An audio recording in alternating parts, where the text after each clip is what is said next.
Saudara-saudari yang terkasih, jumpa lagi dalam Pelita Hati hari ini, Rabu 13 Oktober 2021, hari biasa dalam Pekan Biasa yang ke-28.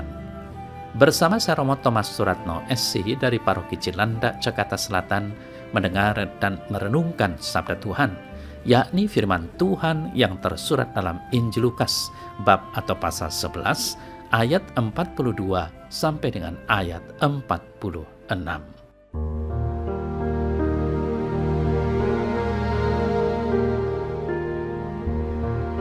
Sekali peristiwa, Yesus bersabda, "Celakalah kamu, hai orang-orang Farisi, sebab kamu membayar persepuluhan dari selasih, inggu, dan segala jenis sayuran, tetapi kamu mengabaikan keadilan dan kasih Allah. Yang satu harus dilakukan, dan yang lain jangan diabaikan. Celakalah kamu, hai orang-orang Farisi, sebab kamu suka duduk di tempat terdepan di rumah ibadat dan suka menerima penghormatan di pasar. Celakalah kamu, sebab kamu sama seperti kubur yang tidak memakai tanda. Orang-orang yang berjalan di atasnya tidak mengetahuinya." Seorang dari antara ahli-ahli Taurat itu menjawab dan berkata kepadanya, "Guru, dengan berkata demikian engkau menghina kami juga." Tetapi ia menjawab, "Celakalah kamu juga, hai ahli-ahli Taurat, sebab kamu meletakkan beban-beban yang tak terpikul pada orang, tetapi kamu sendiri tidak menyentuh beban itu dengan satu jari pun."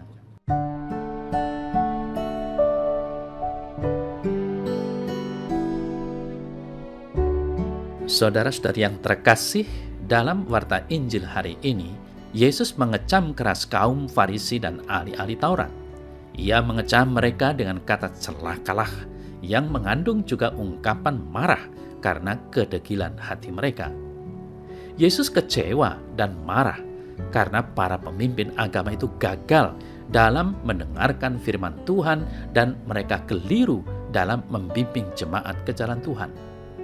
Dan Yesus marah serta kecewa terhadap para ahli Taurat karena mereka yang mempelajari kitab-kitab dan hukum-hukum Musa dan merupakan ahlinya, mereka membagi-bagi ke-10 perintah Tuhan menjadi beragam peraturan kecil. Mereka begitu asiknya mempelajari kitab dan hukum, namun tidak menghidupinya. Malahan membawa para jemaat ke dalam tumpuan aturan yang begitu berat dijalankan. Padahal hal terpenting yang diinginkan Tuhan, yaitu kasih kepada Tuhan dan sesama, malah diabaikan.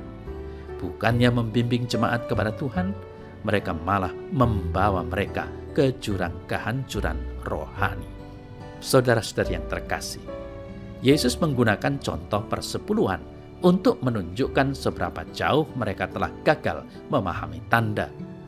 Allah telah memerintahkan persepuluhan dari buah pertama kerja seseorang sebagai ungkapan syukur dan hormat atas lawatannya bagi umatnya.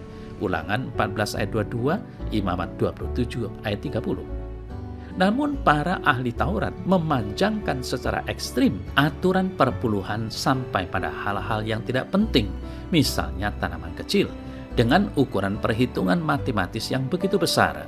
Mereka memperhatikan dengan sangat teliti hal-hal yang tidak penting, sedangkan hal yang penting seperti merawat orang miskin dan lemah diabaikan. Yesus menegur mereka karena hati mereka tidak benar. Mereka penuh dengan kebanggaan diri dan penghinaan bagi orang lain. Mereka menempatkan beban yang tidak diperlukan kepada orang lain, sementara mengabaikan tindakan-tindakan yang menunjukkan amal kasih, terutama kepada yang lemah dan miskin. Saudara-saudari yang terkasih, Yesus juga membandingkan mereka dengan kuburan tanpa tanda. Menurut kitab Bilangan 19 ayat 16, jika orang menyentuh sedikit saja kuburan orang mati, akan membuat orang itu najis selama 7 hari. Yesus ternyata membalikkan keadaan itu dengan menyatakan bahwa jika orang-orang datang kepada orang-orang Farisi, orang-orang lain itu juga akan najis karena dikotori oleh doktrin palsu buatan orang-orang Farisi. Farisi menulari orang lain dengan ide-ide yang salah tentang Allah. Karena orang-orang Farisi tak bertanda, maka orang lain tidak mengenali kebusukan di dalamnya dan tidak menyadari bahaya kontaminasi spiritualnya. Orang-orang Farisi mungkin menganggap tuduhan Yesus sebagai penghinaan ganda. Mereka tidak hanya dianggap najis secara rohani karena mereka menolak firman Allah, tetapi juga karena mencemari orang lain dengan ragi mereka yang berbahaya.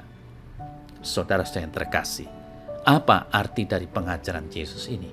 Esensi dari perintah Allah adalah kasih. Kasih kepada kebaikan dan terutama yaitu Tuhan Allah dan kasih kepada sesama yang diciptakan dalam gambar dan citra Allah.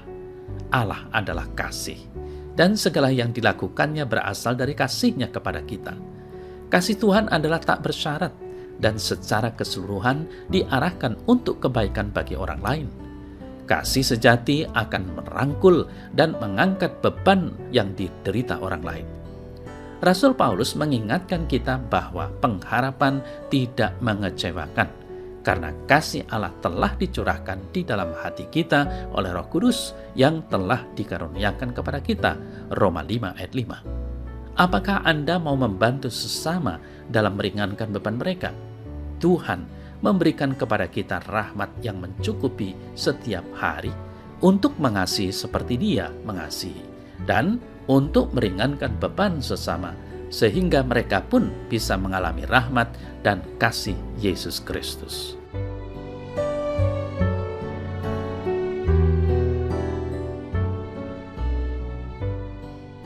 Dalam nama Bapa dan Putra dan Roh Kudus. Amin. Tuhan Yesus, bakarlah hatiku dengan kasih-Mu, agar aku selalu mengejar apa yang terbaik bagi-Mu.